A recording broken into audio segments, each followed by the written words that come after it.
Sidelines with Rob Browne. Talk sporty to me.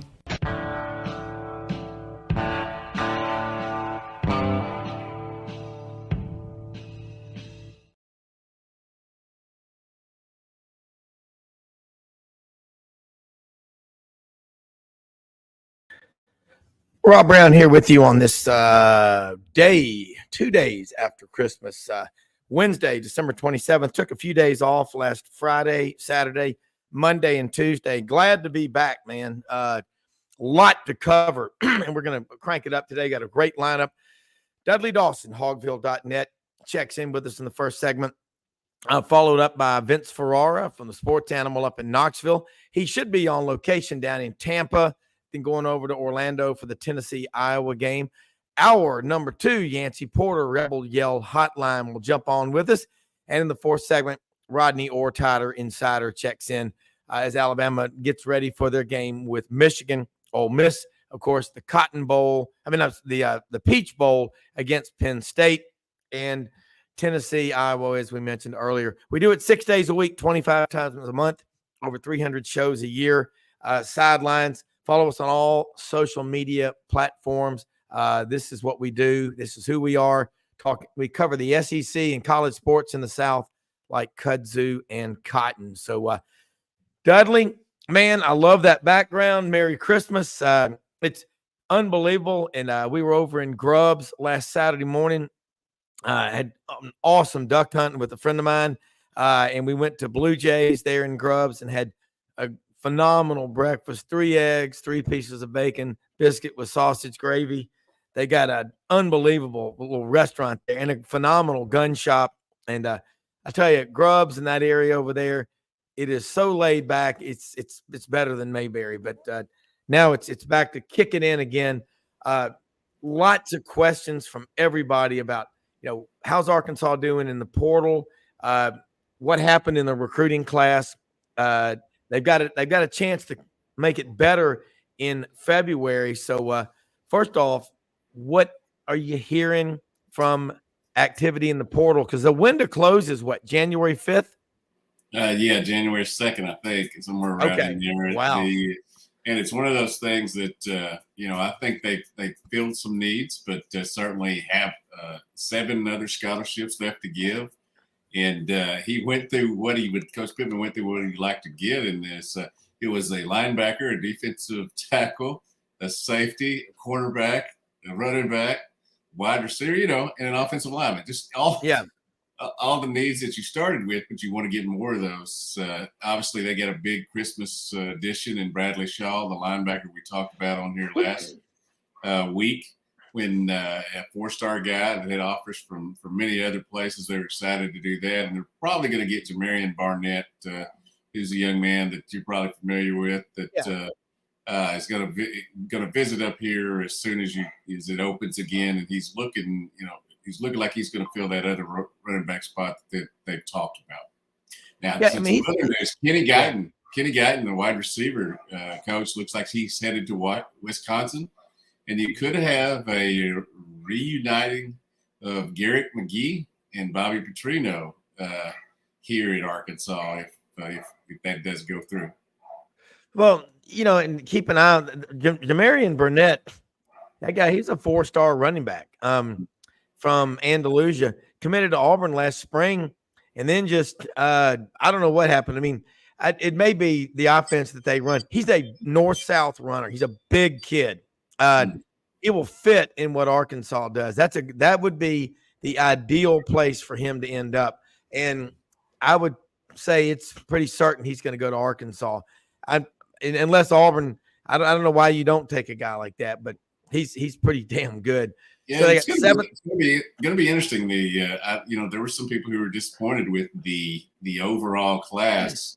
That they signed on Wednesday, but you get these 2 additions and suddenly you're looking a lot better, at least, the overall class does. Yeah. And I'll tell you something interesting about recruiting, the power, the reach of the SEC. Look at the top 15 players in the state of California. And every year it's Texas, California, and Florida putting out the most players. Georgia's 4th.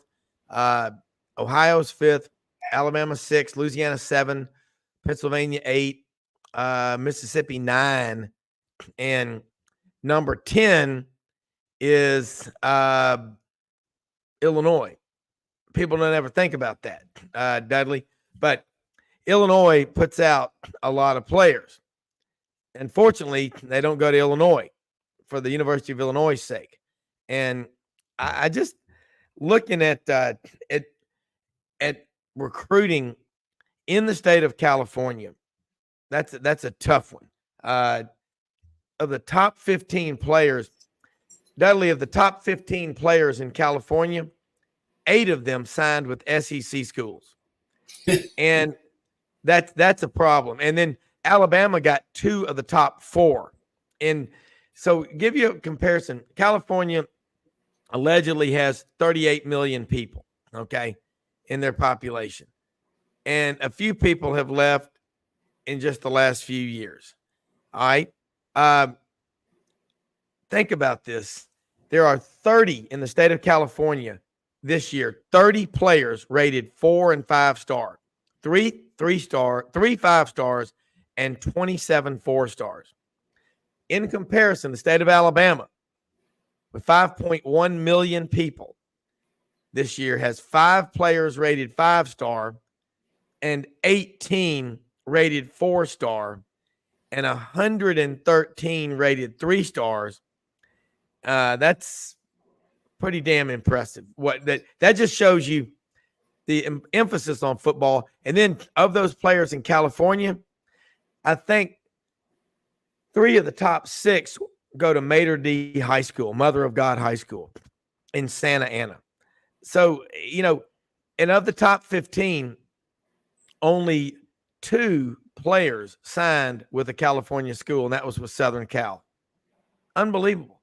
And one of the things people always, there's acrimony when a top kid leaves your state, no matter which state it is. And obviously Walker White's coming to Auburn. Yeah. Courtney Crutchfield going to Missouri, Nathan Dindy going to Missouri, Brian Huff going to Missouri. Missouri really made some headway here in the state this year. So that caused a lot of consternation. But if you look closer at the recruiting rankings, it hurts, obviously, when Missouri comes in here and gets kids, but they didn't do that much better overall than Arkansas, especially when you add in these 2 that we've been talking about. But it hurts. It hurts a little bit more when somebody curb stomps you, as Missouri did, and their coach not only is has kicked your butt some here in state in recruiting, but also he lets everybody know about it. Yeah.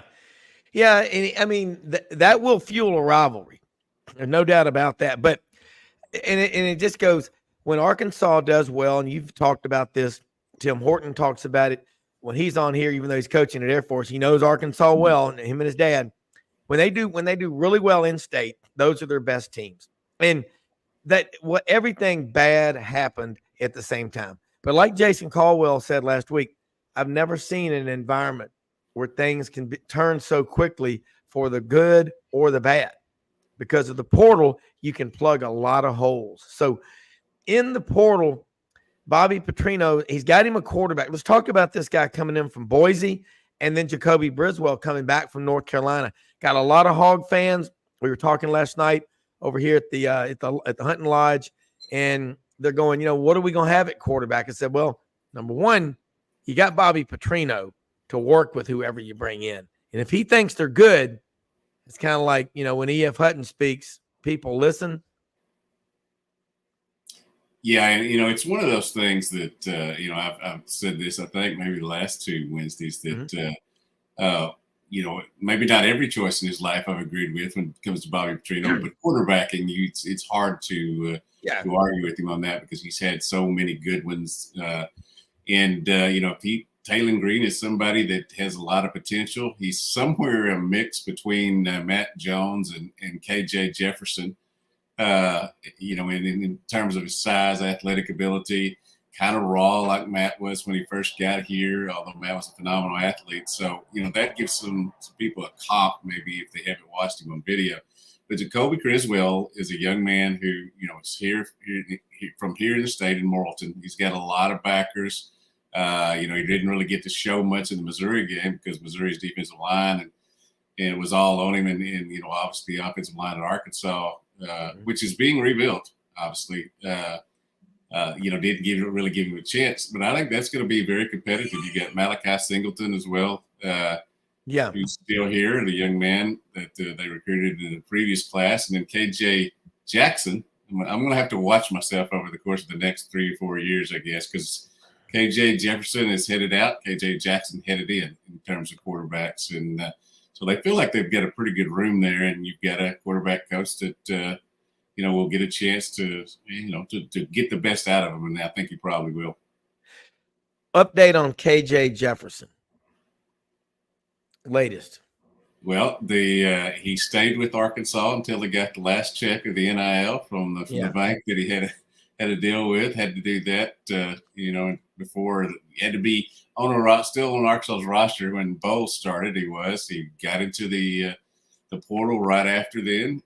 He will be able to visit schools when the period opens back up. I'm sure that he's talking to several schools because you can't talk to coaches. TCU is a school that keeps getting mentioned because of Kendall Browse being there and their need for a quarterback. Morris, got into the portal, but it's been very quiet around him. And, that probably hurt him getting into the portal a little bit later than the others because of that NIL deal, which is crazy. And again, tells us how much business college football is now and not a sport. Yeah. And along the line, back in recruiting, how crazy it is. The top 10 players in California, Oregon signed 3 of them. I mean, that's where we are. So KJ Jefferson has the NIL deal with Armor Bank in Arkansas. He leaves, waits until he can leave. Going to TCU would make sense because he's had success with Kendall Browse. Looking back on it, you and I were talking about Dan Enos. The reason I think he succeeded, and this isn't really anything revealing, but he was working with Brett Bielema. Sam Pittman was the offensive line coach, and Enos was the offensive coordinator. That was a good fit. This time it didn't work, but Bobby Petrino, I would think Sam Pittman's given him complete authority. So you mentioned they're rebuilding the offensive line. Of the starters, I know they had some freshmen at tackle last year. That's going to be a problem no matter who you are. But who is not going to be back, or any of those guys in the portal that still have eligibility left? No, so far all the offensive linemen have said that they're coming back. They're adding 5 in 3 high school kids. 3 transfers and 2 high school kids. Like I said, they're going to try to add 1 more. So they're doing what they can. There's going to be much more competition, it looks like. Obviously, you've got a different offensive line coach in Eric Mateos, who's now here, and where the former guys at Mississippi State. So there's going to be still going to be the Sam Pittman overall, textbook or whatever, but you still, we all know that sometimes you respond better to a different voice. And I think that's going to be one of the things here. It got to where, just to be honest, got to where maybe the voices were talking, but nobody was listening, during the middle of that season. And I think, their play showed that. Yeah. And you go back to during the season, I've talked to so many Arkansas fans in the last few weeks, and their attitude is, well, does Arkansas have the money? I mean, we know they've got big boosters. Every school has these big boosters that people know about, but it's the populist movement that really moves the needle. I got a question in here that came in from somebody about Arkansas's NIL collective. Who's running it, and what kind of job do you think they're doing? And what's the general opinion of the people at Arkansas about NIL? Do they need to make it, like, obviously you can't make it good enough because unless you get everybody you want. Well, I've tried to get some information, and you can get a little bit, but it's like most things, they're being somewhat secretive about it, or I don't know if secretive is the right word. There's just not a lot of information. You have several questions asked during press conferences of Coach Pittman. It's clear that, and Coach Pittman has admitted this, that he wasn't really on the NIL train when it first got here. And this is not something that, he considers, real football and all that. It's not, but you've got to change with the times. He realizes that. He made the announcement, or they made the announcement of the new NIL collective. Since then, they've missed out on several guys in the portal that clearly have stated that they were getting better deals at other places. I mean, clearly Arkansas isn't throwing the money around that Ole Miss is, and that's all legal now, and you're going to have to do it. They made a big announcement. You make a big announcement, but you're coming off a 4-8 season, and it doesn't go over as much. Not everybody's want to empty their pockets at 4-8 like they would at 10-2. You did bring in Bobby Petrino. That seemed to get people excited and maybe increase donations there a little bit. But I would say that the results would indicate it's not being as effective as it maybe could be. Yeah, and I mean NIL. Look at who the top program. SMU's got one of the top NIL programs in the country, and they're trying to have had since the 80s. Yeah, they have, and I think they're having a lot of fun sticking it in the NCAA's face right now because they are really getting after it. And I think that what Ole Miss is doing is the portal. That's what Lane Kiffin's. He would rather go to the portal.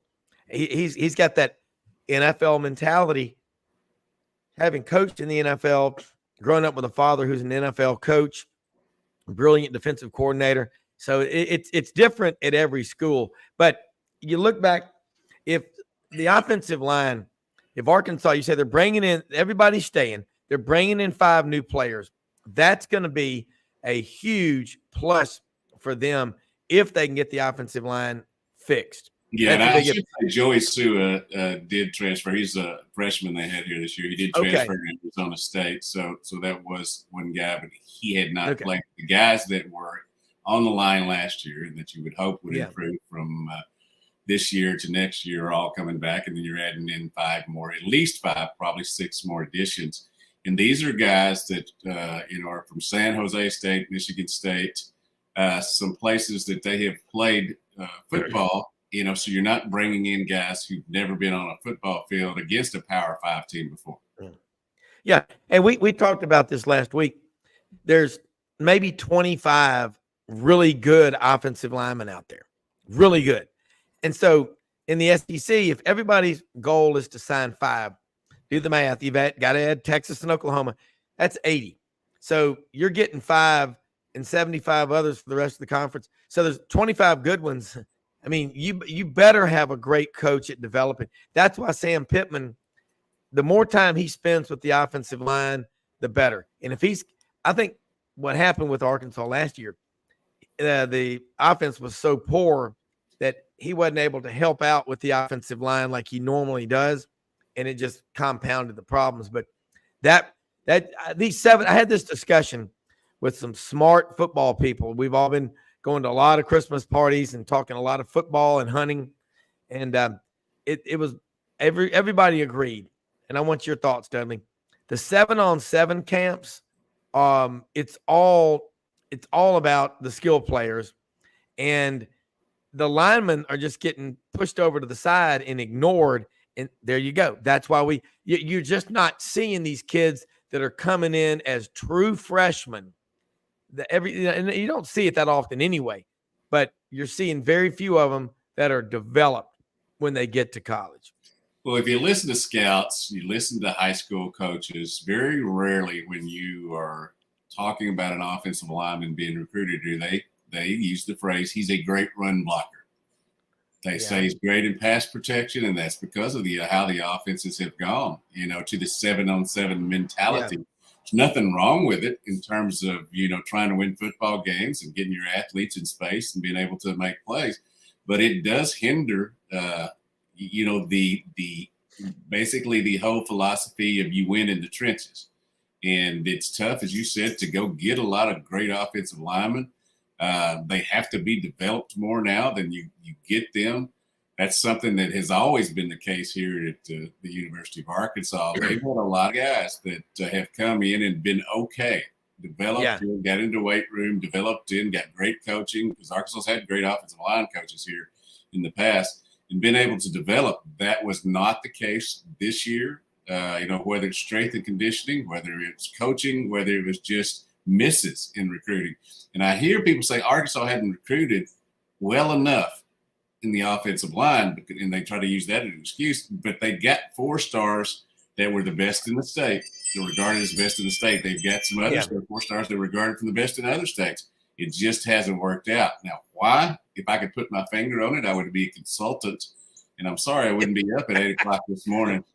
I would you'd be a Blue Jays doing the celebrity thing, getting up at 2 or whatever, But it's a big thing, as you've highlighted the last couple of weeks. 7-on-7 is great, but it's the underwear Olympics, as they used to say. Yeah, there's no, it's just not good for football. I mean, it's kind of selfish, and if you don't have linemen, I mean, everybody in the SEC's goal is to sign 5 offensive linemen a year. You don't do that, you're going to fall behind quickly. I want to talk about Eric Musselman, Arkansas basketball. I mean, we're going to be transitioning a lot more, obviously, with basketball coming up here. The season's going to start off here really next week, SEC games. Musselman's teams have started off slow in the past and ended up in the Elite Eight several times. What is it about this team that you're excited about, and what's concerning you and making you go, well, there's something different about this team? Well, I'll take it from what the head man himself has been saying. They aren't playing with continuity. They aren't looking for as good a shots as I've said plenty of times. I don't believe their defense is anywhere near where it needs to be or has been in the past. Too many guys are getting to the rim without any contact. That's one of my things from back in the day. Having grown up under Eddie Sutton and Nolan Richardson, if somebody goes to the rim and gets an easy layup the first time, they better not get it the second time. It better not become a habit. And I think that's one of the things that has happened. The most interesting thing I got going here is their last non-conference game coming up. It's against UNC Wilmington, who went to Kentucky and won. Now, this is a team that's also lost by 30 to a team not so good, but that's a team that should get their attention. You should be able to put forth a pretty good game on Saturday, and then you start SEC play with right off the bat with Auburn. So it's not as if you're just easing into things. They are at a point now where they're going to have to get a lot better in January. That's one of the things that he has done. He's been able to figure it out. But right now, people are wondering, is he going to be able to, does he have the right mix of talent here? And that's one of the things, just like in football and basketball, the portal, it better click, and it better click before too long, or you're looking up at the season. I'm never going to bet against him because of his track record and what he's done. Yeah. But when I see him out there on the court, they don't seem to be playing together, and they don't seem to have a guy who's the dude. Just one guy that's the dude that these other teams have had. Yeah. Well, you look at the SEC, and Texas and Oklahoma are going to be in here next year. The conference is pretty damn competitive, but the Big 12 is the best conference in college basketball. And now the SEC is playing the ACC in the challenge. And the ACC is not what it once was. Looking at from what you've seen to this point, what's the best conference in the country right now? I mean, and there are no conference games, but in these national, matchups that we're seeing out of that, you got a top 5. I think the numbers show that the Big 12 is the best, and that's strange for some people who may not pay attention all the time, but it is a really good league from start to finish. Now, you do get confused who's in the Big 12. You have to go, BYU's over there now, and right. you have to go look at it. But obviously, the ACC is always going to be good. The Big Ten is always going to be good. The SEC, I guess has 9 teams in these NCAA tournament projections, and one of them is in Arkansas. So that just tells you how good the league is. But those are the teams I would throw out there. There are a lot of really good teams. I watch a lot of I'd say late night basketball, whether it be NBA and college, and there's some teams there that you don't think about much, but you look up. Now, Arkansas's 2 best wins this year have been one that didn't count, Purdue in the scrimmage game up here, and Duke when Duke came in here under the ACC, SEC challenge, and those are they may not say that the Purdue thing counted, but it does in the committee's mind. And the Duke win, as long as they continue to do well, will play. Now you've got to go out and get enough done during the SEC to put yourself in the tournament. Once you get in the tournament, as they all say, the madness happens, and you can, maybe have another run as you have these last few years. But that being said, I'm sure that as the man says, he's in the lab with a pen and the pad trying to figure it out. Well, he's got a background and a father that coached in the NBA. That's what helps too. And because you have trades in the NBA during the season, players are, moved from one team to another. You can't do that in college sports, I don't believe, although that recent ruling. It's coming, bro. Yeah. And it's also, somebody was talking to me, a high school coach we had on last week, Phil Massey at Briarcrest High School, who coached at Baylor over in Chattanooga for about 16 years, the portal in high school. That's absolute insanity. But it's been going on for a while when guys would leave Memphis and suddenly pop up at Olive Branch High School, and they were, pounding out the wins. They had some really good teams, and you go, oh, I was wondering where that guy went, and suddenly they had a new address. I mean, that's the kind of what I've seen going on. But all right, Dudley, we're going to take a quick break. Stay with us if you can. Vince Ferrara, a sports animal, he's down in Tampa, will be joining us. We're going to take a quick commercial break. We're going to come back. I'm with you. I'm not going to bet against Eric Musselman because I just look at his track record, and some of their best teams that he's had at Arkansas have started off really slowly. All right, one thing. Merry Christmas, everybody. Still time. Get out to some people buy gifts after Christmas, so they buy New Year's gifts. Get your best deals. Yeah, and I would get out to Hewlett and Dunn Boot and Clothing Company on the historic square in Collierville, Tennessee. They're open Monday through Saturday, 10 a.m., 6 p.m. Over 7,000 pairs of men's and women's boots, great-looking clothing, duck heads, STS ranch wear, and great-looking luggage. They've got Filson luggage and bags out there. They're the second largest Filson dealer in the Southeast. And the Devil Dog jeans, they've got Pendleton, Schaefer, all those good-looking clothes you see everybody wearing on the TV show Yellowstone. Schaefer Outdoors, they're the wardrobe consultants. John Dutton's ranch jacket, Rip's black jacket with the high collar. You can get all that out there at Hewlett and Dunn. I'm telling you, Dudley, and they've got a half-off boot rack. Go ahead. Beth. Oh, yeah. And they've got the great-looking women's stuff. I'm telling you, Dolce Vita boots. My wife goes in there every month, and, man, she's got just awesome-looking clothes, boots, dresses. They've got great-looking shirts, sweaters, good-looking hats. I mean, they've got Danner boots, the hiking boots. I've got a pair of those I wear. If I'm running, I'm wearing my Hokas. But if I'm hiking with Audrey, I'm wearing my Danner. These are the best hiking boots I've ever owned. Get yourself a pair of them. Let's take a quick break. We're going to be right back with the Celtics, the Cowboys, and the Cardinals after this quick commercial message after this.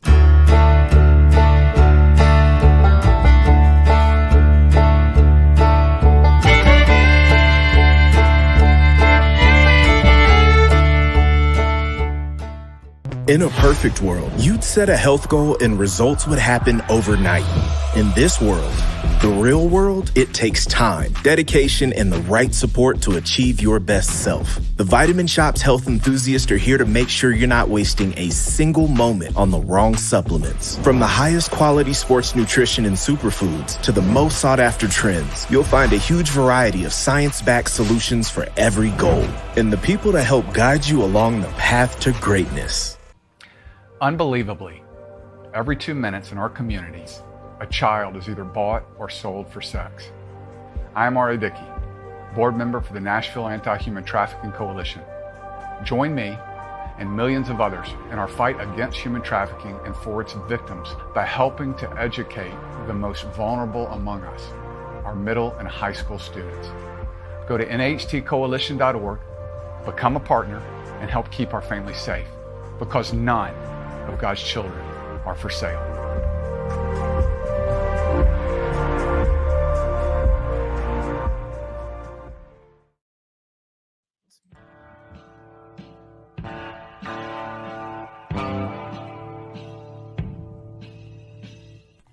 Red River Ford and Toyota, located in Wynne, Arkansas.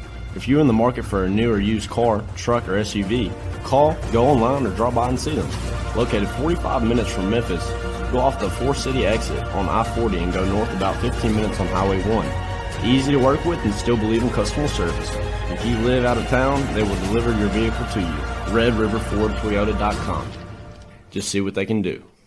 Strengthen your seed zone this spring with quality tillage equipment from House Industries. Located in Cherry Valley, Arkansas, House Industries specializes in manufacturing superior equipment that will minimize your downtime and keep you working in the field. To ensure the highest quality control, all design, fabrication, and testing takes place in a 99,000 square foot manufacturing facility located right here in the heart of the Delta. Locate your nearest House equipment dealer online at houseindustriesinc.com. House Industries, breaking ground. Sidelines with Rob Browne. Talk sporty to me.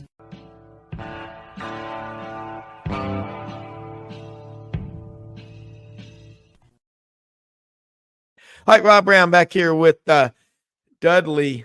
I'm going to tell you, it's been an interesting conversation about what's going on in recruiting, what's going on in college basketball. And let's bring in Vince Ferrara, the great gravy debate. Just got to say this, Vince, I love this point where someone, Rob Anderson, did Dudley leave Pebble Beach? Because your background usually is Pebble Beach. I got to say, I love the new background with the barn, the Celtics logo, the Christmas tree. This is pretty darn cool. Just for the holidays. I'll probably be back at Pebble Beach, certainly in the spring. Yeah, because it always does look like Pebble Beach. But all right, so Vince, my mom, my good friend Joe Passantino, who's listening, who's a great Italian Catholic, and his mother raised 5 great kids, and Joe is one of my best friends and lives down in Birmingham. I remember being at their house one day, and she was making spaghetti and the gravy. I mean, they were in that kitchen for about 8 hours, and I ate that spaghetti, and it was a borderline religious experience. It was so good. You are so lucky growing up in a big Italian family, Vince. So gravy is an American thing, kind of like pizza and stuff like that. I love it. But how good is the food down there at your mom's house in Tampa right now as you get ready to go over to Tennessee and Iowa in the bowl game?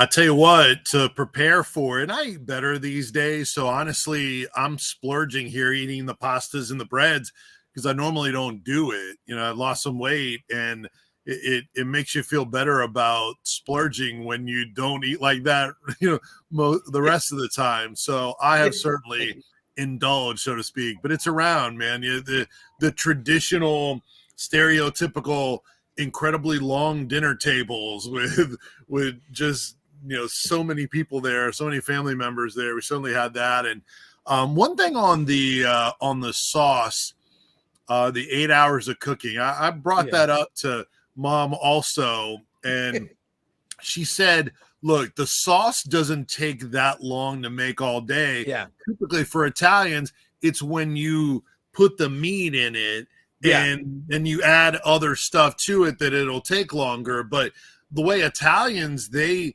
don't put meatballs and ground meat and stuff like that in their pasta sauce. Those are things that you have on the side. The sauce itself doesn't take all day. It's just when Americanized is kind of brought all together. That's why it takes all day. Not, you know, saying it's not good, but that's the kind of the differentiation. But, you know, as proud Italians, my mom is like, no, it's this way. It's this way. This is the way we did it, you know? So, but it's fun. It's awesome. Listen, I went to Christian Brothers High School, man. I mean, the Vanellis, oh my God. So many of my friends are Italians, and the Catholics we go to mass, and we have the best food. Nobody's ever going to outdo us. Mr. Acera, my friend, for many years. There's just nobody, my dad's right. Nobody has more fun in the world than the Italians and the Cajuns, because they also have the greatest food in the world. And I've been all over Italy. And I mean, you can see why, you can see why the Vatican chose Rome. Beautiful people, beautiful women, unbelievable food, and beautiful weather. And hey, look, Dudley, he covers Tennessee up there for the Sports Animal in Knoxville, and Dudley Dawson, hogville.net.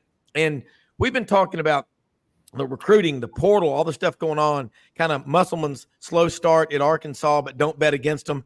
Let's talk about Tennessee and Iowa as they get ready to play each other. You're going to be going over there to cover that game. That's going to be a tough out. Iowa, they won 10 games.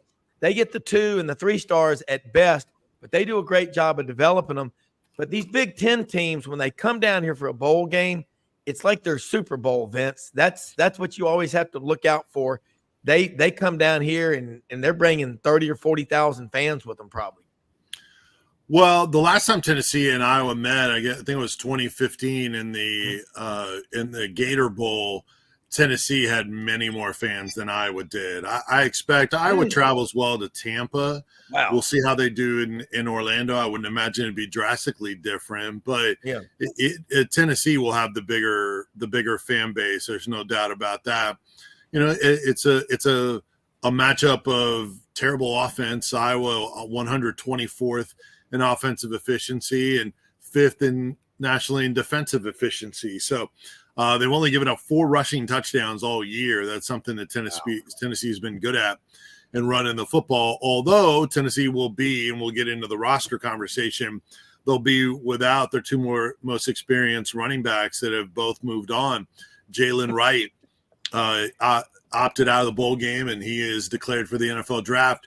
Jabari Small, interestingly enough, really no surprise, decided to opt out of the bowl game, but he has not announced what his future is. So probably going to try to go to the NFL. I mean, he's dealt with a lot of injuries, and when you're a running back, you know, maybe you feel like, hey, I can't keep adding tread to the tire. I need to get going. I mean, he certainly could hit the portal somewhere else, but that only leaves Tennessee with 3 scholarship running backs for this bowl game and only 4 for next year as it sits, because they only signed 1. And it's not like the portal has a bunch of those guys lying around. So yeah, it's a thin group now. But I think what happens at quarterback is another interesting thing, because starting to wonder if Joe Milton is going to play in this game. So he hasn't made any sort of announcement. Typically those kind of things are announced early, but yeah, there's some wondering on whether he's there and whether he's going to play in the game. He may. I think that would be best case scenario for him to get some playing time against Iowa. But if he doesn't, then Nico starts. That's what fans have been wanting for a long time. And then he may be looking at it as, hey, I get an opportunity in the Senior Bowl. I need to start preparing for that. Why am I going to risk an injury in a bowl game when my pre-draft process is so important, considering it was sort of a up and down year, but I have the arm strength to elevate my draft status like a Will Levis and really utilize that machine that's the pre-draft process. So he may be getting that advice. We'll see. Josh Heupel's going to talk to the media after their first bowl practice. They arrived in Orlando yesterday. They'll practice for the first time, maybe already here this morning. All the practices are closed in Orlando. Right. And we'll see where they're at quarterback. That'll be a big part of this game as well, and what that looks like. Yeah, Dudley? Well, here I was thinking 21 points may win it. Now I'm really thinking that may win it. Iowa's scores have always been low. It's interesting, man. These bowls, they're very entertaining at times because you don't know who's going to be out there. I've seen some great plays over the course of these first week or so of bowls that everybody's just leaving it out on the field. But the roster, man, the opt-outs is Rob and I were talking about last week. Opt-out is It's a bad couple of words, but it is, it's here. It's what happens these days. And still been entertaining, watching these games. I like it. I've watched most Law and Order episodes, so there's not much else on right now. So yeah. Well, Dudley, on the opt-outs, Tennessee really hasn't been hit hard by the opt-outs. Really, Jabari Small is just a second player along with Wright to opt out of the bowl game. Where Tennessee has been hit to some degree is the portal, and there's been other schools that have been hit harder than Tennessee in the portal. They have 10 players that have left in the portal. So you lose those guys. They have also a number of guys that are out injured, several starters, Kamal Haddon, corner, and Javonte Spraggins, their right guard, and Keenan Peely most of the year, linebacker. So they're Brew McCoy, wide receiver. So none of those guys are going to be available. By the way, McCoy is another one that will be a big decision along with Spraggins on whether they decide to come back or not. That's another element. It's like the availability of players for the bowl game. It is lower on the totem pole right now than the future roster, like the transfer portal in and out, the early signing period class that they just brought in, guys deciding whether to return or not. Those things almost in terms of the fan interest have been above whether a guy is playing in a bowl game or not. And even the guys that are leaving sort of are forgotten because people start to look ahead to next year and you're like, oh, wait, a bunch of these guys still have one more game to play. Yeah. And you expect them to be prepared and ready, but you're kind of overlooking them. So it's just a weird dynamic right now. And I think it's just awful for the coaches this month. You guys have talked to them. I understand.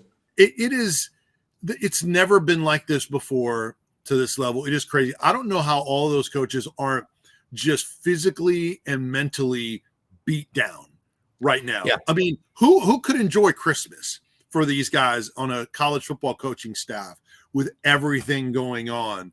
That it used to be, and you guys know this, it used to be coaches after a season would sit down, talk about, review the season, see where a player's status is, what he needs to work on, give him a game plan, discuss the bowl practices. It was about football and getting better and developing that. Yeah. Now it's, hey, are you happy? What do you need in terms of an NIL deal?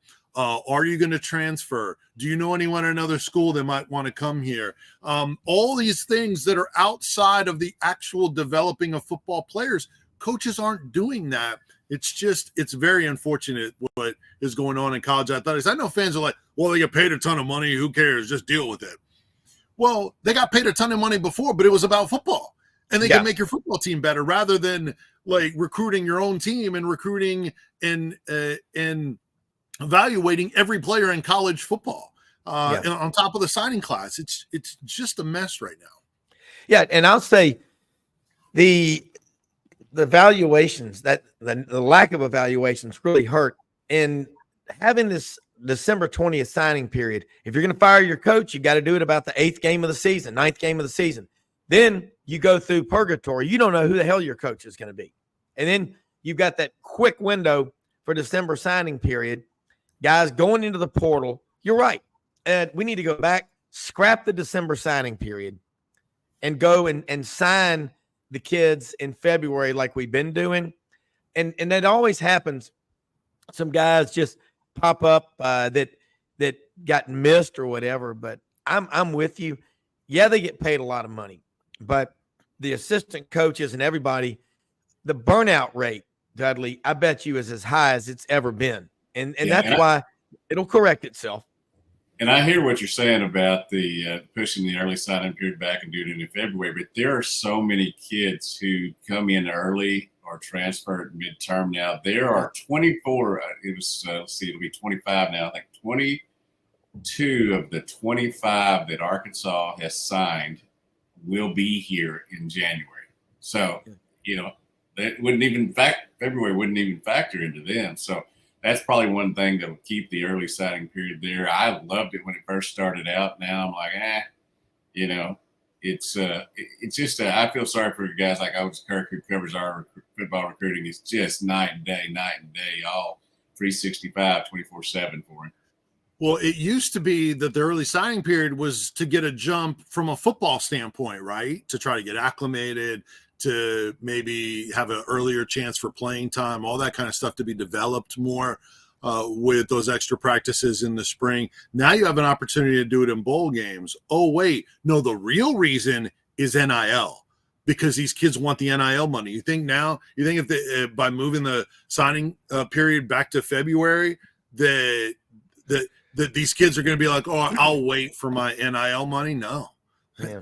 That's a factor too in everybody wanting to be an early enroll, another dynamic for the coaches. So I don't want to take the whole time on this, because you're right. This will be a whole show conversation, but it's just a wild period right now. And NIL that's where you got to start, I think, Rob, is that, and then you can work on the dates. But even Tennessee AD Danny White said, what's going on right now is not sustainable. He said that on our air. He said that numerous times.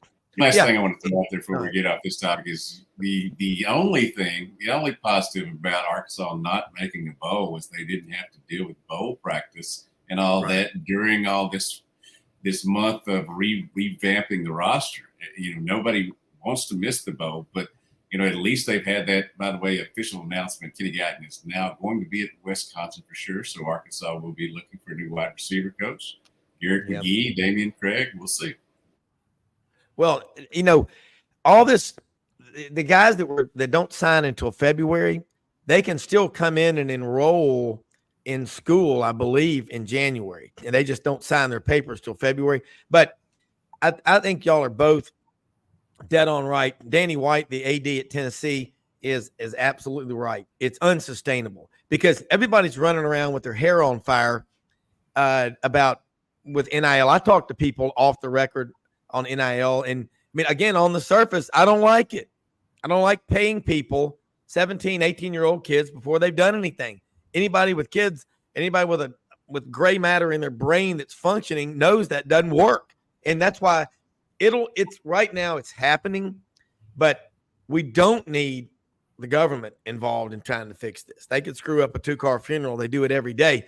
We can't go out and print more money. Not the colleges can. All right, Vince, looking at Tennessee right now, though, I like this guy. How long can Joe Milton wait?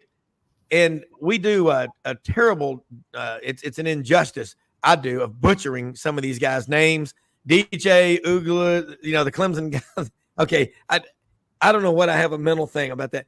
Can you say Tennessee's quarterback's name for all of us in the free world and everyone listening? Because I want to get this thing right, because we're going to be hearing his name a lot in the coming years. I can say DJ's last name too if you want. Please do. Yeah, please do. It's DJ Uiagalelei. DJ Uiagalelei. Yeah. And for Tennessee's quarterback, Nico Iamaleava. Iamaleava. Okay. Yep. Gotcha. So, all right. Or as I call him, DJ and Nico.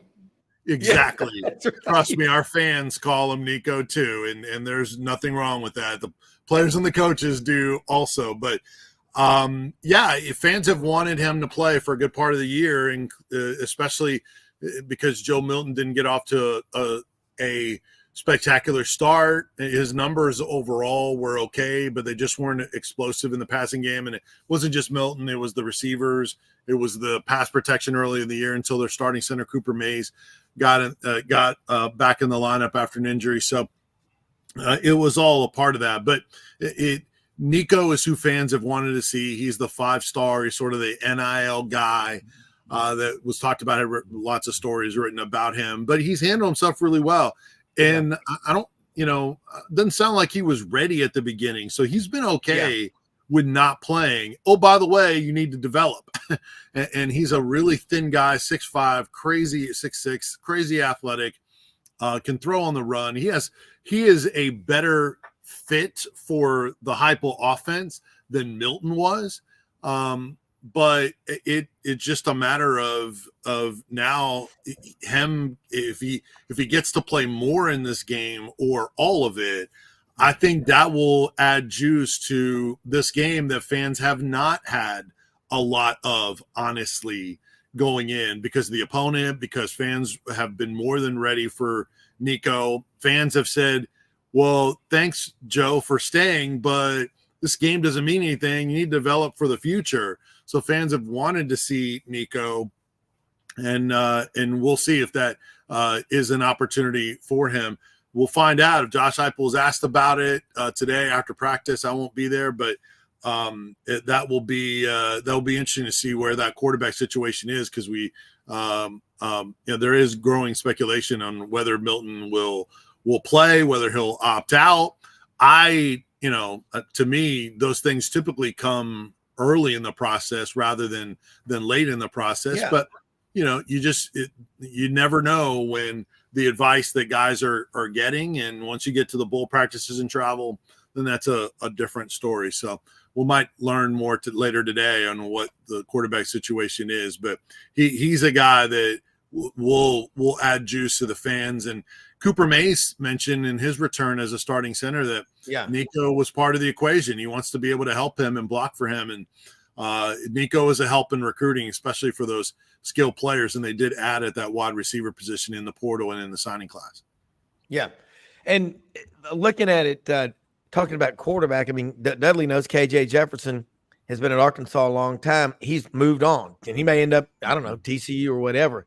But, bowl games, you just I guess I get so frustrated is this mentality, they don't matter. Then don't charge for the tickets. If they're charging money for the tickets and the hotel rooms and the food and gas and travel, then the games matter. The thought to me that you would ever take to the field, Dudley and Vince, would not, the mentality of we're going out there to win this game. That's inexcusable. So Dudley, jump in. Yeah, we've talked about this a little bit on here. I'm still a finish what you start guy, and I realized that if I was the father of an NFL prospect, and that I might think differently.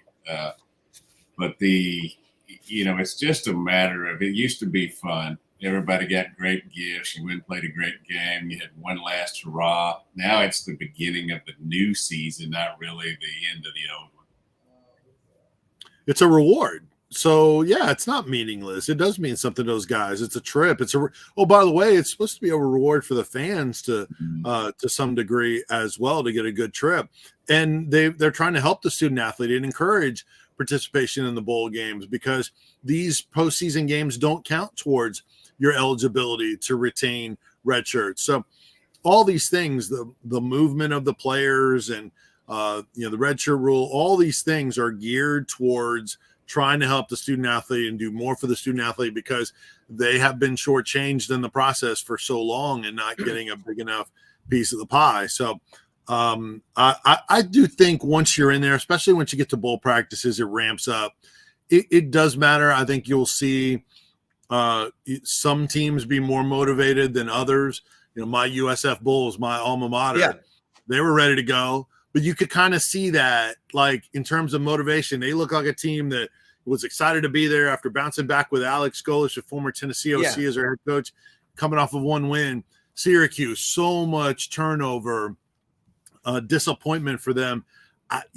Sometimes you can kind of tell who's going to be motivated, who's not. Other times it surprises you. And then it's the individual who's seizing their opportunity, who's not. So it's just a real wild card. But to say it doesn't matter, I don't think that's accurate. Yeah, and that's the problem. You're talking about the brand of your school. That you don't want to see that. But I got to ask you about South Florida.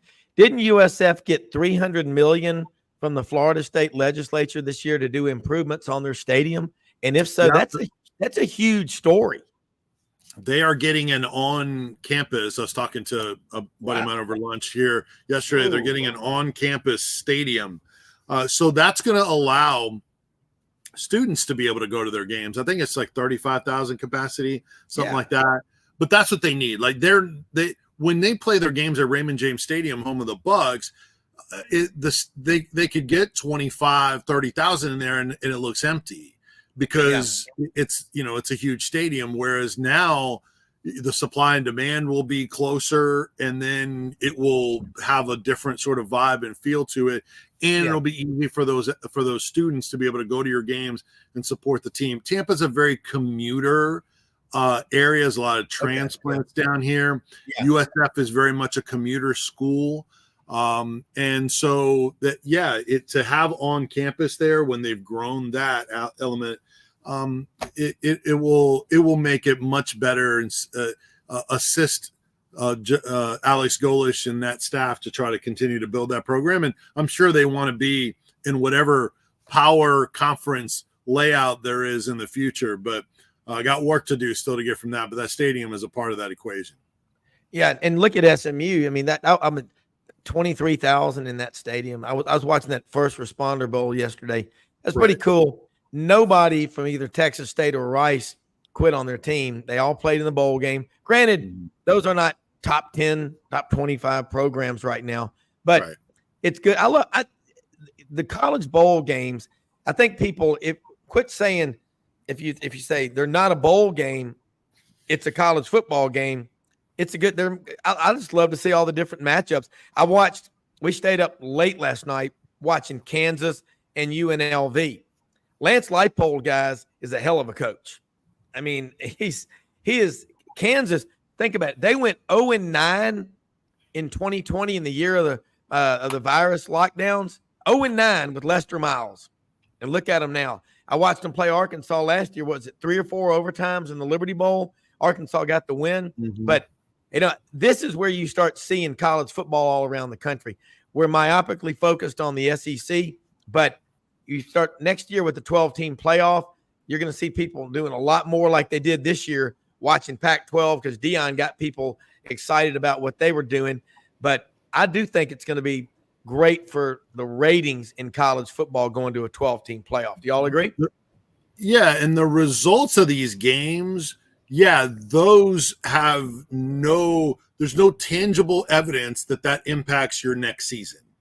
Yeah. But that doesn't mean that they're not still of use, whether it's the practices, whether it's the game experience.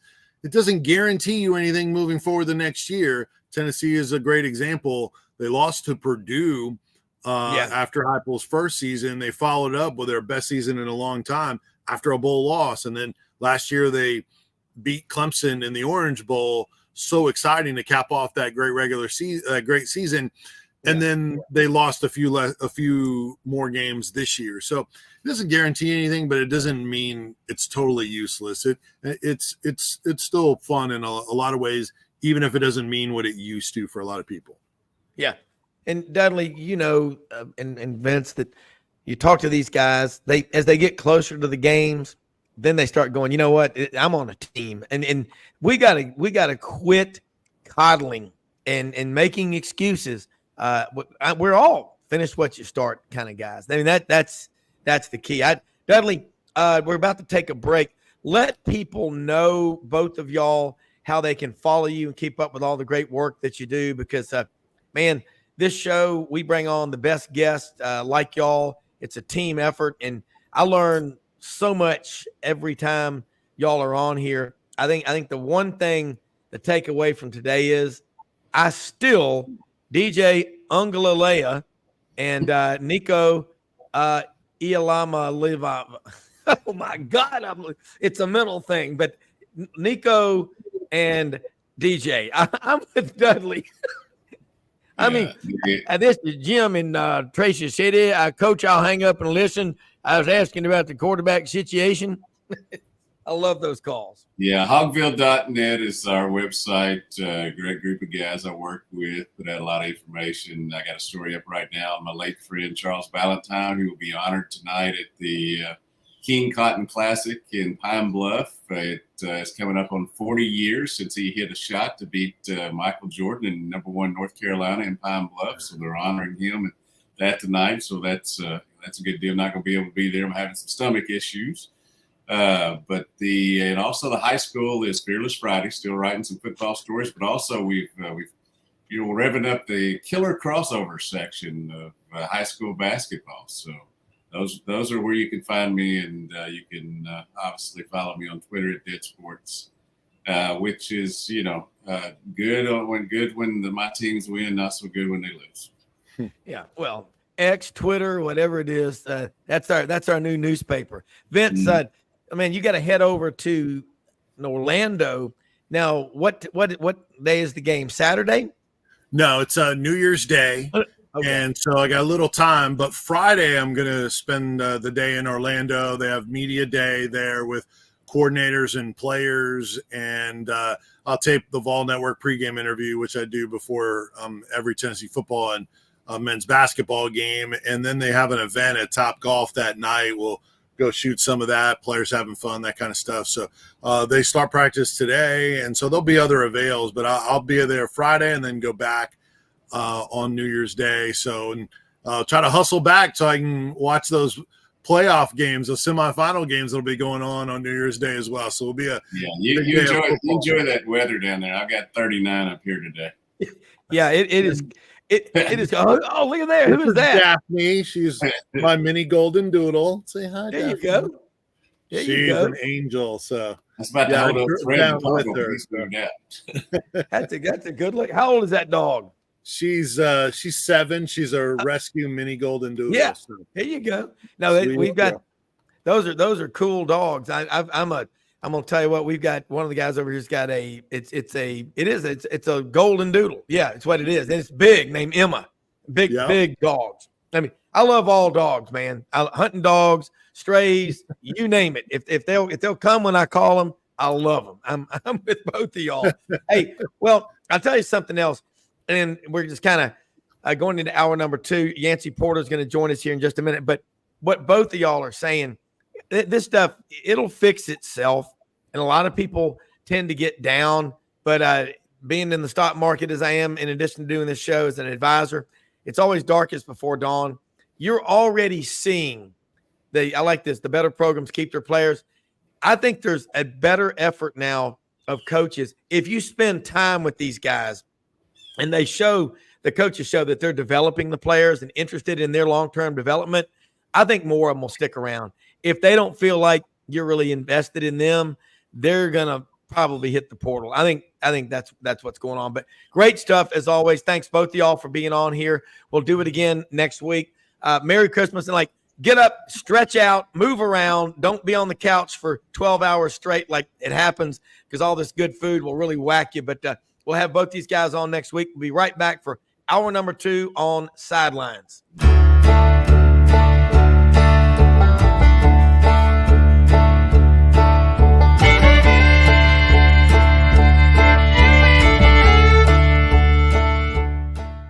In a perfect world, you'd set a health goal and results would happen overnight. In this world, the real world, it takes time, dedication, and the right support to achieve your best self. The Vitamin Shoppe health enthusiasts are here to make sure you're not wasting a single moment on the wrong supplements. From the highest quality sports nutrition and superfoods to the most sought after trends, you'll find a huge variety of science-backed solutions for every goal. And the people to help guide you along the path to greatness. Unbelievably, every 2 minutes in our communities, a child is either bought or sold for sex. I am R.A. Dickey, board member for the Nashville Anti-Human Trafficking Coalition. Join me and millions of others in our fight against human trafficking and for its victims by helping to educate the most vulnerable among us, our middle and high school students. Go to nhtcoalition.org, become a partner, and help keep our families safe, because none of God's children are for sale.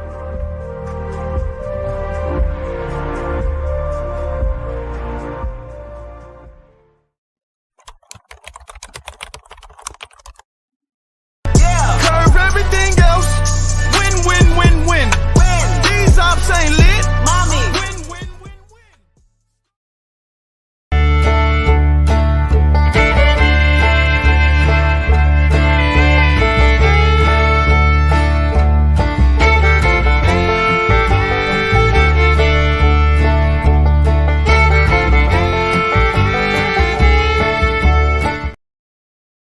All right, Rob Browne back here, hour number 2, Sidelines. Yancy Porter going to be joining us here in just a minute. Look, there are a lot of bowl games, 44 to be exact. That's 88 teams out of 133 Division I teams. I don't know, FBS, FCS. Why do we have to keep changing the names? You know, somebody's a garbage man, they're a garbage man. They're not an engineer, they're not a sanitational engineer. I mean, that you get a degree in engineering, you're a mechanical engineer, you have a degree in engineering. Okay. There's 44, that's 88 teams again in Division I out of 133. Basically, 65% of the college football teams are going to bowls. Now, some of these bowls, rewarding mediocrity, participation trophy, 500. And in years when there's not enough teams to fill the spots, they'll go and let a 5 and 7 team go to a bowl. And you're still, even if you win, going to have a losing record. Now that doesn't make a whole lot of sense to me, but I do love the bowl games. But I think if we've had this problem. I remember 40 years ago in the early 80s, there was so many people saying, why do we have all these bowl games? They don't make any sense. And you know what? I love college football, and I love to see the game played. And we've got the 4-team playoff right now. They didn't put the 4 best teams in. They didn't. If they had the 4 best teams, it would have been Michigan, Texas, Alabama, and Georgia. Those are the 4 best teams. There's this narrative, and Philip Marshall talked about it, and talked about who came up with this narrative. Most deserving versus the best 4. I don't understand. I don't understand why. I don't understand why that everybody is caught up in, well, Florida State didn't get in. Well, Florida State, you can make an argument they should have been in, but, and Johnny Ballpark Franks has made the best arguments of anybody, and he's on our show almost every week. But the ACC, when people look at it and they say, okay, Florida State went 13-0, they won the ACC. Well, they didn't look that good late. Well, yeah, they lost Jordan Travis, their starting quarterback, in a game against the University of North Alabama that they could have won with their 3rd-team quarterback. All right? So then they look at the ACC and they say, well, Clemson's down. They're 8-4 this year. North Carolina's down. All right? Miami's down. Virginia Tech's down.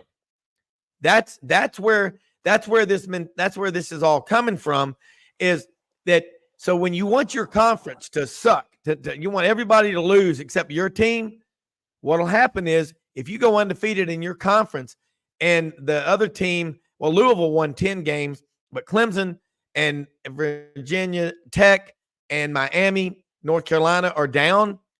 It's like, well, who did you beat? That's not a strong conference. What ultimately cost Florida State a spot in the playoffs was that the ACC was considered to be down this year. One league that was considered to be struggling, not so good early in the season, but got a hell of a lot better as the season went along, is the SEC.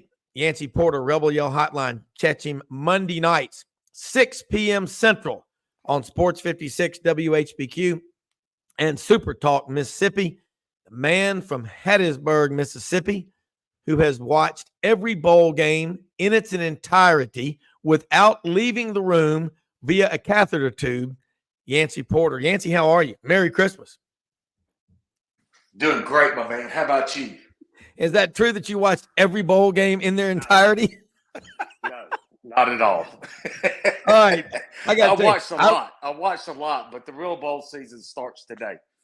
Well, look, I was at a Christmas party I go to with some of my closest and oldest friends, and Margaret Ite, they're from Natchez, Mississippi, and she's married to my friend Trip Monger, and they're all old, a ton of Ole Miss people, and one of them who will be getting on the show more in the future, Dr. Tyler Ellis, is now with Oxford Orthopedics. He's one of the Ole Miss team doctors, and I said, God, I've known you since you were 14. He's 33 now. Hey, by the way, you think doctors have these glamorous lives? 15 years of, college, undergrad, medical school, 5 years of residency, a fellowship, and now Tyler. And so Christmas night, Yancy, and he's as Ole Miss as it gets. I mean, he played for Hugh Freeze at Briarcrest, and he said, Browne, I got to leave. It was about 8:15. I go, why you got to go back to Oxford? Because they live in Oxford now. And he said, well, I got this guy. I did his left hip 6 weeks ago, and he said he wanted to get the right hip done before the end of the year. And I wasn't thinking. And I said, yeah, we can do it, Christmas week. He said, how about the day after Christmas at 7 a.m.? He had to go back to Oxford. But we're talking about Ole Miss. And I said, my man, Yancy Porter, who covers the Rebels like nobody else, made a prophetic quote last week. Ole Miss is smelling blood. They're getting the defensive lineman, and then Walter Nolan announces he's going to become a Rebel. I absolutely believe you, Yancy. Ole Miss will no doubt be one of the highest-ranked contenders for the national championship next year. Let's talk about the recruiting class and the portal class because Ole Miss fans I'm talking to are buying it. They're believing it. Well, yeah, man, it doesn't hurt when you bring in 5 All-SEC portal guys, 4 on the defensive side of the ball, 2 all-conference players from Power 5 conferences with the Big 12 and ACC. So, they're getting proven commodities. What we've seen in the past is not only Ole Miss, but most schools have really been relying on G5 standouts and just kind of transitioning to the SEC is an unknown variable, but a lot have panned out. Some have not. But now the portal has widened, the talent pool where you're seeing, like in Ole Miss's case, where you're picking up players that have been all conference for the conference you play in, which really did not present itself the first couple years. But this year is, like I said, the talent is widened up where it's not only G5 standouts. You're seeing all conference players from Power 5 schools that are going into the portal, and Ole Miss has definitely reaped the benefit. Well, I like this. Andrew in Birmingham makes a comment here. Lane Kiffin has figured out the portal like an NFL executive. You think about Bobby Beathard, great job he did with the Washington Redskins. You think about how the 49ers sustained for almost 20 years their excellence. Think about the New England Patriots and what Bill Belichick and them do about working below the salary cap. That's the brilliance of Lane Kiffin. And he's a great play caller and a great developer of quarterbacks. I mean, if this is the perfect storm for Ole Miss, and it's in their favor. Talk about who else helps Kiffin in the evaluation process. I'm sure his dad, Monty Kiffin, does. And growing up, the son of a coach, anyone that knows someone who grew up in a house full of coaches and their kids, I mean, this is it's the right guy at the right time at Ole Miss is what it is. Yeah, I think really on what we're seeing on the defensive side of the ball, Randall Joyner, the defensive line coach, is one of the rising young coaches in the ranks. He spent a lot of time at Ohio State. They got him over there from SMU. You see the 3 all-conference players that they picked up there in the portal, Princely, Barron, and Walter Nolan. And then you look at what Pete has done. Probably his best lane I'm speaking about to date yet is Pete Golding. I mean, yeah, the guy's just done a phenomenal job. Ole Miss went from 66 points allowed in the country to 39 in his first year. He's just he's been a big pickup for Lane Kiffin. Well, going back to it, and nobody does a better job of telling the story of what's going on at Ole Miss than Yancy Porter.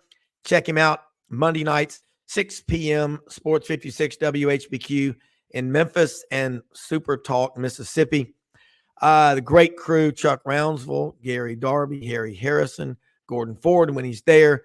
But I wish they could go for 2 or 3 hours. It's great stuff. I listen to it, and I like to know what's going on at Ole Miss. That's why I have Yancy on the show, obviously. But the job that Lane Kiffin does, everybody thinks he's an offensive guy. That's all he does. He has absolute respect for the defense. and Walter Nolan coming in. This guy was the number 1 or 2 ranked player in the country, I think, coming out of high school. He's one of them. He's that big a deal. Give me that Ole Miss front 7 for next year. And now this is what blows my mind, because I'm getting a lot of people texting me, and I'm not putting all these up on the screen. But you said Ole Miss via the portal is bringing in 5 all-SEC players, 4 on defense and 1 on offense. That is a monumental seismic shift. I mean, the tectonic plates are moving on the San Andreas Fault on that one, Yancy. Am I correct? Is that what you said? Because I've never seen someone do that in the portal. Yeah, it's like I said, the portal, the first couple years, this is year 3 of the portal. First couple years, it was really mainly stars that were for G5 programs. And then you would see a few younger guys that would, very talented players from Power 5 conferences that maybe weren't getting the playing time. And then the majority of them were upperclassmen that didn't have the position or the, maybe they were running second string. They wanted to be first string. Maybe they were first string, but they were playing strong side defensive end, and they really wanted to be a rush in, but they were best suited for strong side defensive end. And now you're getting guys that are proven commodities, like a Princely, like a Barron, like a Walter Nolan, like a Juice Wells, that are proven commodities that have been all conference players here in the SEC that are getting in the portal. So it's just the evolution of the portal. Well, the portal started October 15th, 2018. So we've got now, 5 years into it. It's working but you got to work hard. I got a question here from Rob Anderson, Valdosta. Who at Ole Miss is in charge of player personnel? I mean, talk about Lane Kiffin. It's different. We were talking about it in the first hour. You've got the signing date, December 20th. You've got to do evaluations. You got to get ready for bowl games. There's so much going on. But how many analysts does Ole Miss have? 25, 30 people over there crunching numbers, looking at data. I mean, because it's going on. I mean, they're going to the portal, and the guys they're getting, like, look at Ulysses Bentley the fourth. I mean, you're bringing in guys like that, and Walter Nolan. That's. I don't think most people are paying attention to what they're doing. Yeah, Bentley is an example of a G5 program. I know that SMU has now evolved to a Power 5 program, but while Bentley was there, it was a G5 program. Guys like Mark Robinson that plays for the Steelers, a linebacker. They got him from Southwest Missouri State. There's countless examples of players under those first couple years of the portal era that Ole Miss was getting out of the portal again. They were standouts in the G5 programs. And now, like I said, it's evolved. And now you're getting all conference players. We can argue whether this is healthy for the game or not, but it is the model that is in use right now. And look, with the injunction from the West Virginia judge that says that players can now transfer as many times as they want. So second time transfers are immediately eligible. This it's only going to be, it's just going to widen the pool, right? We'll see that injunction stays through the end of this calendar year, through this summer. So we'll see what, if that sticks or not. Again, I'm not saying this is healthy for the game. I can make a lot of arguments that say that it's not, but it is the rules that are in place, and Lane Kiffin is taking fully advantage of it. Yeah, you're right. And again, the portal, you look at it, and if you don't understand it, you better figure it out. This is the Ole Miss Rebel Report, brought to you by the Vitamin Shop, 5338 Goodman Road, South Haven, Mississippi. Open Monday through Saturday, 9:30 a.m. to 8 p.m. Sundays, 10:30 a.m. to 7 p.m.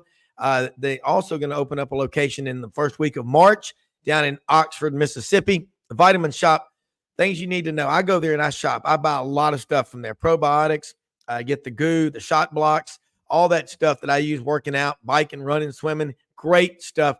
They got people that actually know what they're doing there. They've got nutritionists, health specialists that are there, all kinds of specials. Check out the website, the Vitamin Shop. Justin Ross and his partner opened this one up recently. 5338 Goodman Road, South Haven, Mississippi. Proud to have them as a sponsor of the Rebel Report with Yancy Porter. Yancy, this bowl game, this is a big deal because Ole Miss gets 11th win. I mean, they haven't done that before. They've had a lot of great seasons. They've got great tradition, but they hadn't won 11 games before. It looks to me like about everybody's going to be over in Atlanta when you play Penn State in this bowl game. And to get the 11th win against a program like Penn State, that's going to start putting Ole Miss, on the coffee table. I mean, I don't see how anyone would not want to play in this game if they're a Rebel. Yeah, I think really the only position that you kind of concern yourself with players not playing. You had Javon Gordon, who was an integral part of the defensive end rotation. He did not academically qualify. He's already played 5 years. He's in the second year of his grad. So it's not like he didn't get his degree and just quit. He's already, like I said, second year grad, but you run out of eligibility. I think he's off in training for the draft coming up. And then Cedric Johnson, he's not playing. He's the only opt-out on the team.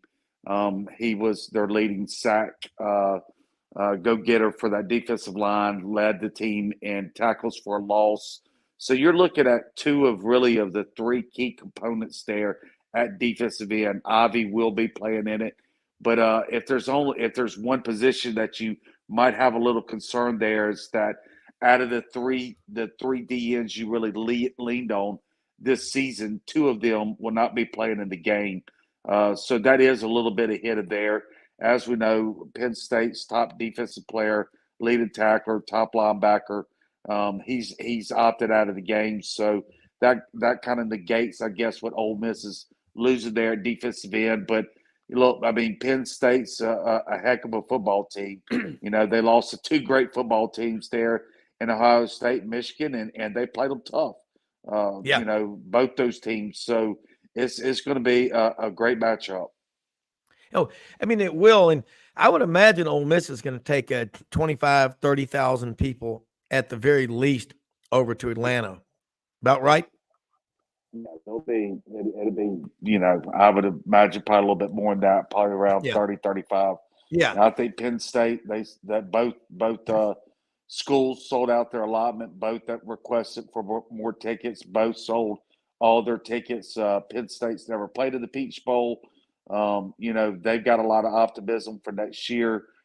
They just hired one of the best defensive minds in college football, Tom Allen, as their new defensive coordinator over there. So they've got a lot of momentum building like Ole Miss for this 2024 season. Both programs are really trying to, kind of set the trend for that season, really get that momentum, because both fan bases, both coaching staffs expect a very big run in that 24 season. So what better way than earn your 11th win, finish in the top 10, and just create even more momentum within the fan base and the football team for this upcoming season. You're talking about Tom Allen, former Indiana head football coach? Yep. Isn't it amazing? Go back 3 or 4 years ago, he was one of the hottest names in college football. And just things can change.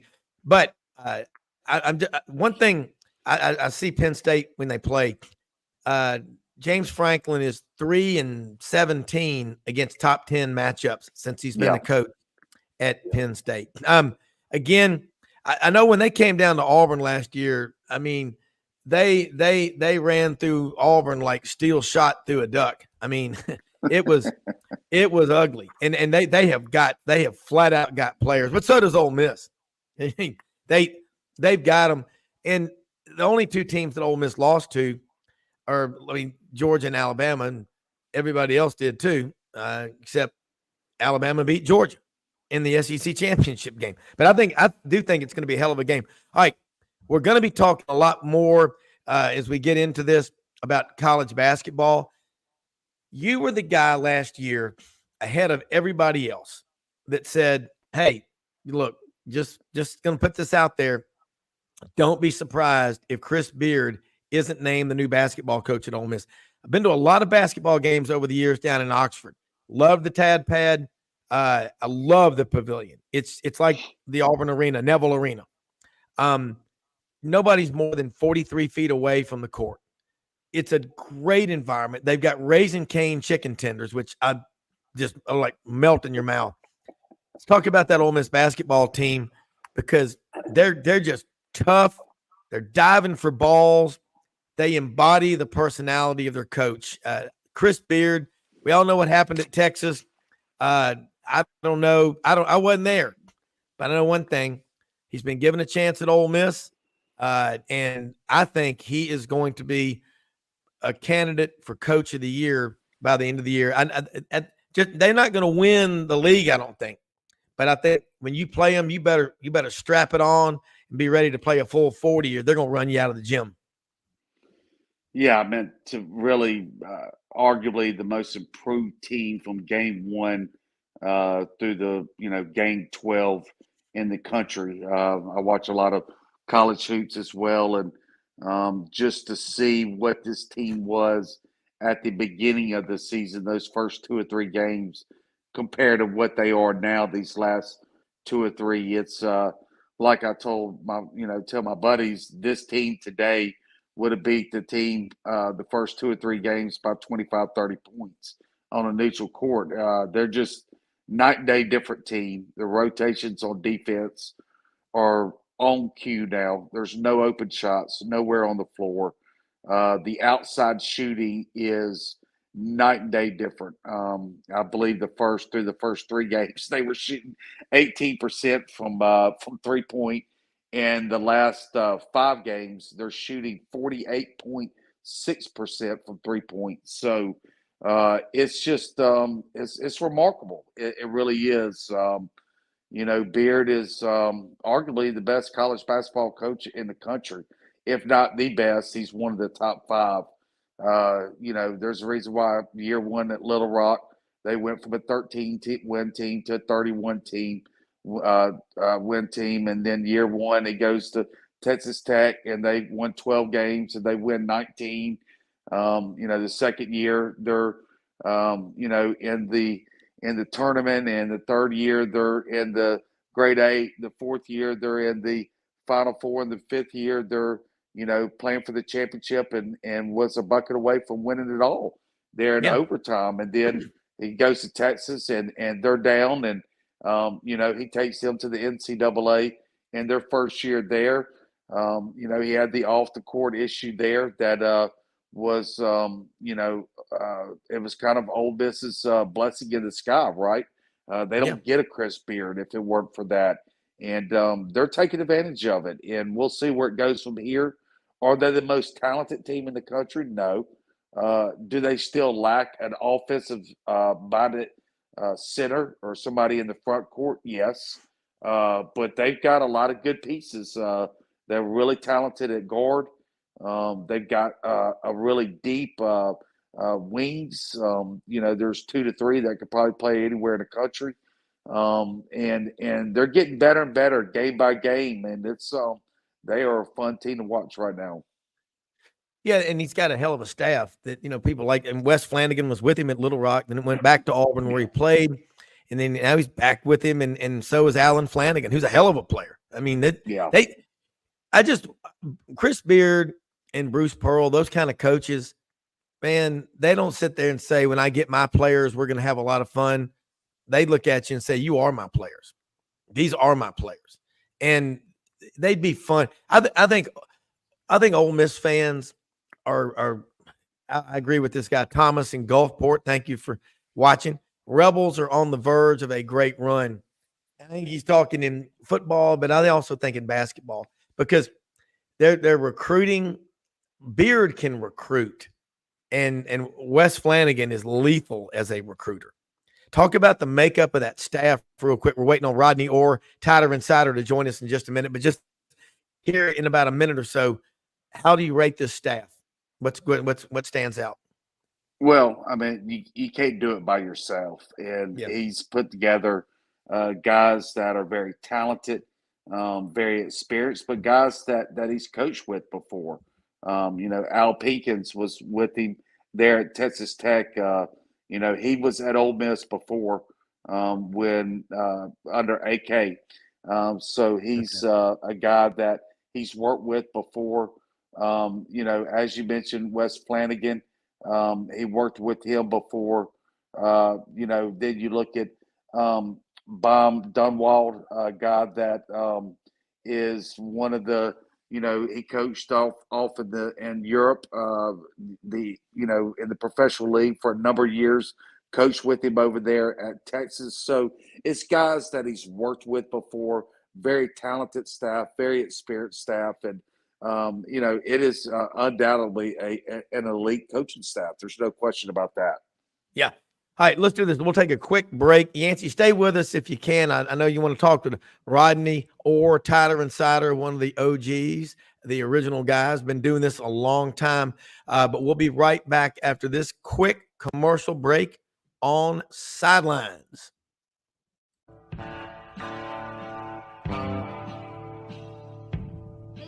Ainsley from Hewlett & Dunn, just coming to let you know about our new collection of boots. It's going to be our dress boots. They're the Horsepower collection, and they're genuine exotic leathers and really comfortable. Comes in all different sizes and patterns, so come check them out.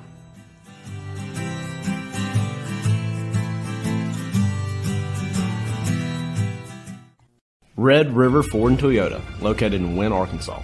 If you're in the market for a new or used car, truck, or SUV, call, go online, or drop by and see them. Located 45 minutes from Memphis, go off the 4-city exit on I-40 and go north about 15 minutes on Highway 1. Easy to work with and still believe in customer service. If you live out of town, they will deliver your vehicle to you. RedRiverFordToyota.com. Just see what they can do. Strengthen your seed zone this spring with quality tillage equipment from House Industries. Located in Cherry Valley, Arkansas, House Industries specializes in manufacturing superior equipment that will minimize your downtime and keep you working in the field. To ensure the highest quality control, all design, fabrication, and testing takes place in a 99,000 square foot manufacturing facility located right here in the heart of the Delta.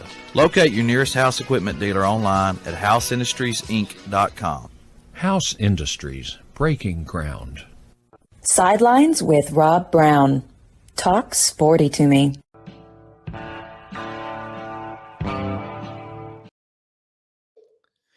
All right, Rob Browne here with Yancy Porter, Rebel Yell Hotline. And now, Rodney or Tyler Insider. Only $48 a year, folks. Be a subscriber to Tyler Insider if you want to be an insider of the Tide.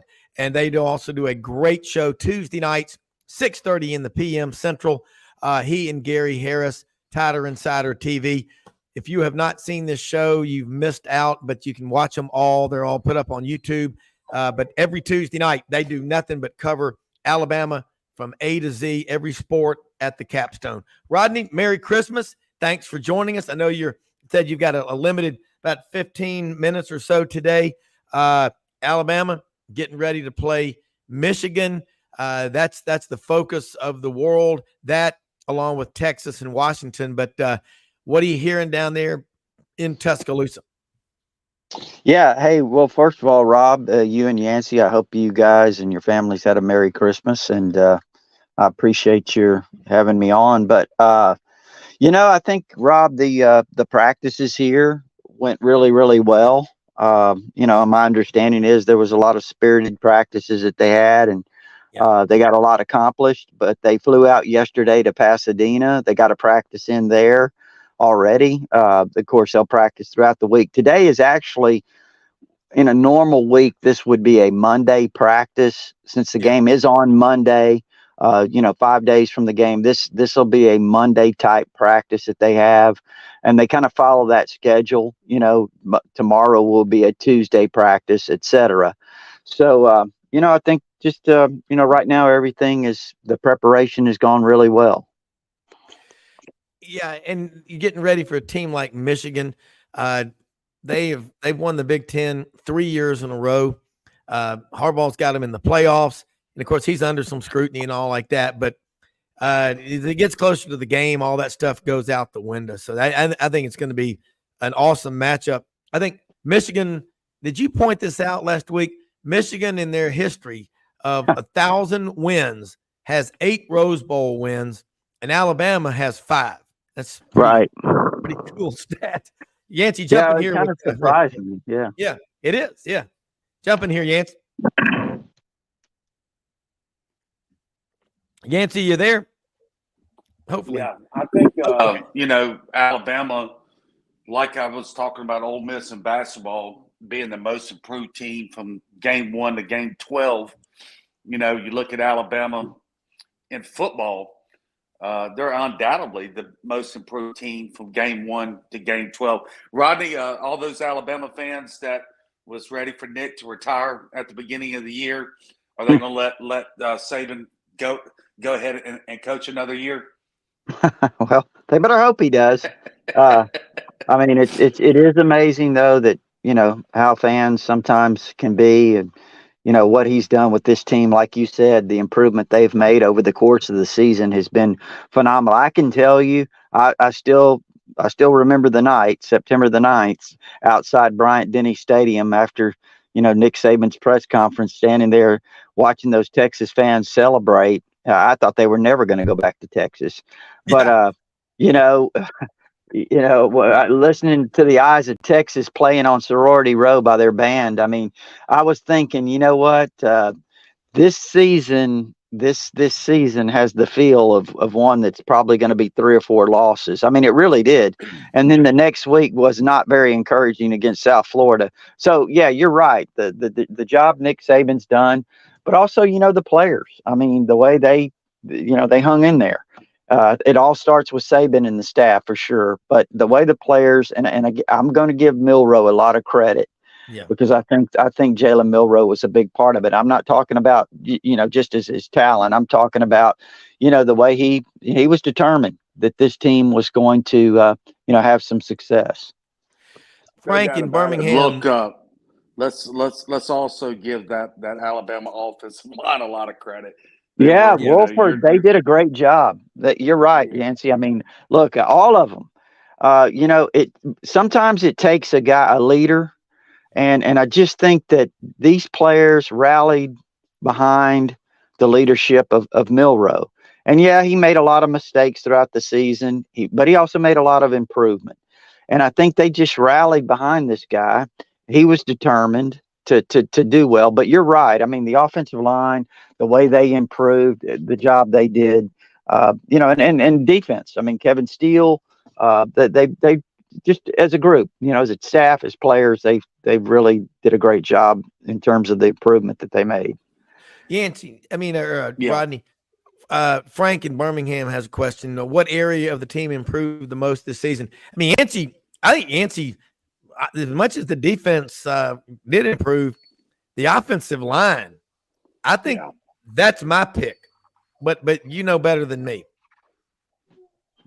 No, I would agree with you. I mean, I think Milroe made a ton of improvement, but the offensive line. If the offensive line's not there, then it really almost doesn't matter what the quarterback does. So, I mean, I'm with you, Rob. I mean, I think, and Yancy, I think the offensive line was made a tremendous amount of improvement, and we saw that as down the stretch of the season. Yeah, and that goes back going into the 21 season. That was a highly ranked Alabama offensive line class, and they just mixed and matched and made it work. You got an MVP on the offensive line. Is it Latham or who is it? No, I do. Look, I say this too, and I should have mentioned this when we were talking about it, but I think that, when you're talking about the improvement of the offensive line, the guy I would say made a big difference, a huge difference, was in the Texas A&M game, because I remember being shocked when I looked down there and saw the third string offensive guard, Jaden Roberts, in there at right guard. And I've said, look, we can talk about Milroe, did a great job, but I think the unsung hero in this whole deal, I think that the guy who might be the MVP is Jaden Roberts at right guard. He just did a fantastic job. I mean, he brought it all together. Yeah. And Yancy, I remember that kid coming out of Houston. I mean, he's a big kid, but goes from third team to a starter. And as long as he's at Alabama, he will never give up that starting position, Yancy. No. I mean, you look at Bama's first, I believe, 5 or maybe 6 games. They were averaging giving up 5 to 6 sacks a game. And then you look at their last 4 to 5 games, I believe they were averaging a sack and a half a game. And that's, when you're giving up 4 less sacks per game, it's a quarterback, right, that was not seeing defenses well at the beginning of the year. Then you add, it just compounds. You got an offensive line you maybe not trust, so you can't keep your eyes down the field to watch plays develop. And the offensive line undoubtedly being able to gel and become one of the worst units in the SEC to one of the betters in the SEC allowed Bill Rowe to speed up that learning process, and it was just kind of snowballed. It was a perfect storm. And then we talk about all of this, and what if that infamous play against Auburn doesn't happen, right? What is the talk around Alabama? It's just so, the game is literally by the inches in any sport. And it's just fascinating, right? I mean, now Alabama is the favorite. I don't care what side of the country you're in, outside of maybe Michigan. And, it could have been a whole different talk if that play against Auburn doesn't happen. So it's just that's what makes college football the greatest game on earth. It's really a game of inches. And watching, different sports, teams that develop like Alabama has. I remember when Rodney, the last time we were on the air together, and, I said that Georgia was going to win, and Rodney said Alabama. And Rodney is the last thing but a homer, and I almost spit up my coffee. I almost did too, gave Yancy. Alabama 0 chance to beat Georgia. I'm talking 0. Georgia was playing at such a high level, and Alabama just manhandled them. And, it's amazing, just simply amazing. Yeah, well, that wasn't a real confident pick I had there. I have to be honest with you. And it wasn't Alabama, but I mean, Alabama was playing at such a high level. Now, we did see when they got a couple of those key injuries there at the very end, we saw some cracks against Georgia Tech, right? We saw how they were playing before the Ole Miss game. Then they get those 3 starters back on offense, and then how well they played for those next 3 games where they dominated everybody. So, maybe we should have taken that to account. Maybe I should have. But still, I mean, to think that Alabama was going to just out-physical Georgia, just dominate them on both sides of the ball. Maybe the biggest surprise I've seen in years and years. One of the more impressive games by Alabama, if not the most impressive game by Alabama during the Nick Saban era. And that's saying a mouthful. Well, let me just say this now. You're right, and there were a lot of people who said, and that Nick Saban said before this season, back in the spring, we've got to change some things. We have to get back to being a physical football team, and a lot of people thought, that's going to be really hard. You can't just flip a switch, and it is difficult. But they kind of flipped that switch, but it did take some time. It did take some time. And I think I've shared on this with Rob before, is that, a source inside that football complex over there said, look, we're going to have our struggles if we can just get to November in a position to compete for the SEC championship and maybe the playoffs. He said, if we can just get there, if we can make it there, then we've got a chance to be really, really good come November. Right. And I think that's really, they were fortunate to be able to make it and, to that point. And I think now we're seeing what he said come to fruition. Yeah, he did that. He knew the offensive line was going to take a while to gel. I'm sure he saw him go through spring drills. And he knew that the quarterback was going to take some time to learn, right? I mean, it is a very difficult chore for a quarterback. I don't care if you're a fourth-year senior, your first year as being the guy, the starter. It's a different world, and it looks like live bullets those first few games, and that's why it was so important for that offensive line to gel, to give Milroe time to be able to stay in the pocket for a second, to keep his eyes down the field, and not get the ball snap, hut, and then having to flush out of the pocket because somebody on his weak side or strong side is coming untouched free at him. And so it was just the perfect thing. And your source was on cue. I mean, by this end of the season, there's nobody playing better than Alabama right now. That there's no question about that. Well, Rodney, we're looking at something interesting too. I talked about this in the first hour.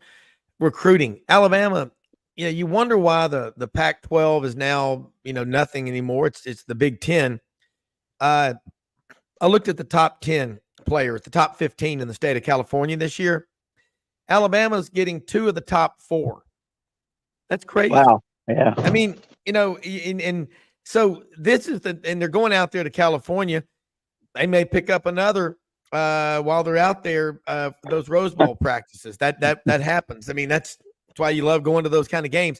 But Kevin Steele, we talked about him on the show too, how big a deal it was for him to come back his third time to coach with Nick Saban.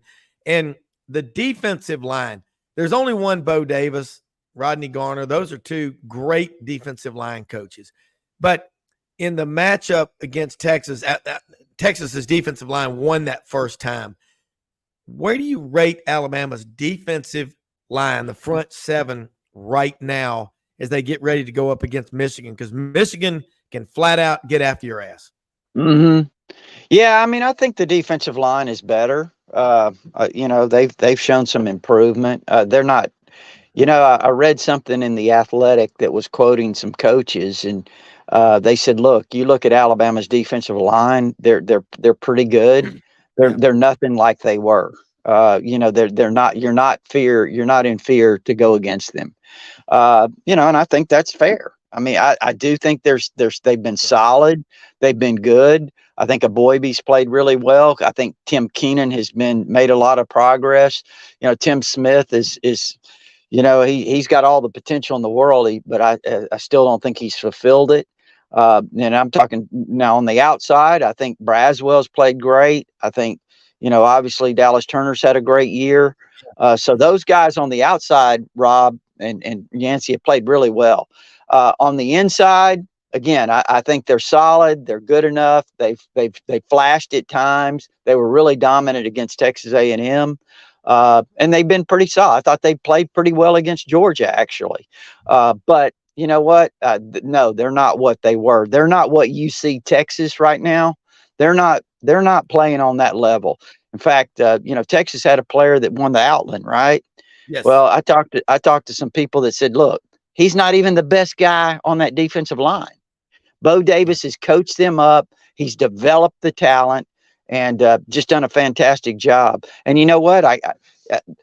Again, Washington may be able to negate Texas's defensive front a little bit. And if they can do that, with their style of play, and if Texas can be hit in the secondary, okay, that's their weakness. They're going to they may have a hard time if they can protect Penix.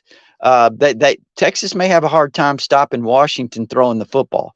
But back to your point, the defensive line, they're pretty dominant. Yeah. Well, players are allowed to get better as the season goes along. Coaches tell you that. Fans don't listen to it. And that's what happened, man. But look, I know you're on a tight schedule. And again, thank you so much, Rodney or Tyler Insider, for coming on, along with Yancy Porter, Rebel Yell Hotline. And before I let you tag out, both of you, I want to say most often we see the face of Christ in the least among us. We live in the greatest country in the world. It is we the people, not the government, we the people, the right to free speech, freedom of assembly, life, liberty, and the pursuit of happiness. That's how we got NIL, by the way. that little clause right there. But Yancy, let them know how they can follow you, and you do it, Rodney, and then we'll tag out and be back tomorrow. Right. I'm sorry, Rodney. Go ahead. Well, yeah, I was just going to say TiderInsider.com. You know, it's only $48 a year. If you're an Alabama fan, you get instant access with your credit card. If you prefer, there is an address there at TiderInsider.com to send a check. But that gives you all our premium information as well as our All Sports Forum. That's our community there of Alabama fans. We do a lot of talk, a lot of discussion, throughout the day, every day with all of our community there. And it's a great community, but it's TiderInsider.com. All right, that is look for $48, guys. I mean, I started at $49 in 1997, and Rodney is still using $48 for his premium over there. It's unbelievable. And I'm telling you, I used to read the Tider Insider when I first got in the business. It's a great website. They do a tremendous job. At $48, that is a highway robbery. And as far as me, I don't charge anything except for to my advertisers. And, you just get on WHBQ in the Memphis area or anywhere in the state of Mississippi on Super Talk on Mondays, 6 to 7. That's it. And look, Yancy Porter.